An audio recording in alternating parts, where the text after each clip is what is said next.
fight fans? Welcome to Mr. Mustache MMA News. Today, I want to discuss an upcoming featherweight bout, UFC 306. But before we get into it, don't forget to hit the like and subscribe button to continue getting more MMA content by yours truly and to help the channel grow. All right, guys, getting right into it. We got Brian Ortega taking on Diego Lopes in a featherweight bout that I love. You know, a fight that was supposed to happen. I think it was UFC 303. I forgot exactly what happened with Ortega, but Danny Ige had to go in and fill in a short notice fight. Danny Ige delivered in defeat, but Diego Lopes, 4 wins in a row.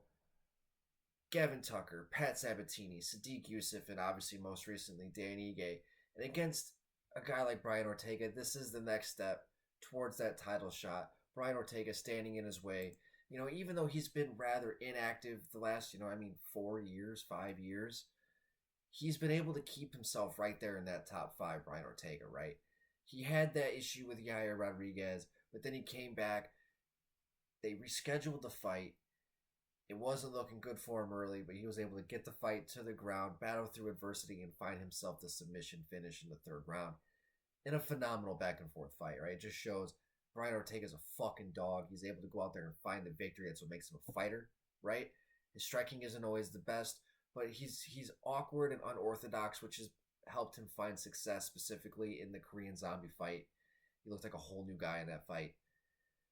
You know, and with Lopes, I think with him, I think in his last, he's been so active lately. I think that's going to play a part in this. I think how he looked against Dan Ige, like he struggled, right? You saw him struggling in that fight. Towards the end of that fight, you saw Ige taking over. So with Lopes, I'm a little bit concerned with him going against Ortega because Ortega's been there. He's battle tested.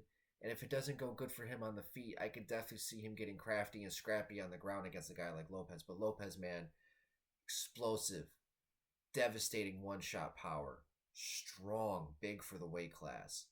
He's going to have the fans behind him, I think. And, well, I don't know, because it's Noche. They got Ortega. I don't know, man. Yeah, I don't know. So I don't know about the whole fan aspect. That, I don't know. But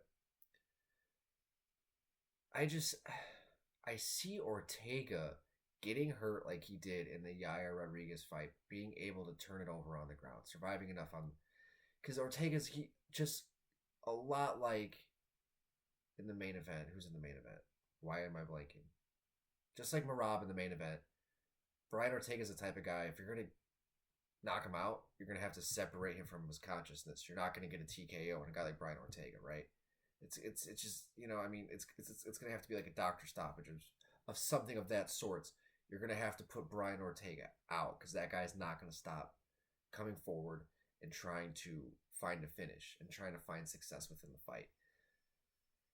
But Diego, man, young, crafty, up and coming, man. Lots of confidence, lots of power, good jiu-jitsu as well. Great fight. But I think I got Brian Ortega in this fight. And possibly a 3rd round submission. I can see him getting a triangle, something along those lines, arm triangle choke. I just see Diego getting tired. That's just kind of what I see happening. I see Diego having early success, but if he doesn't get that finish early, I see Brian definitely taking over towards the 3rd round finding finish. Guys, let me know in the comment section what you guys think of this matchup. I'd love to hear your guys' thoughts. Don't forget to hit that like and subscribe button. Helps the channel a lot. But that's going to do it for today, guys. Mr. Mustache, MMA News out. Let's fucking go, fight fans.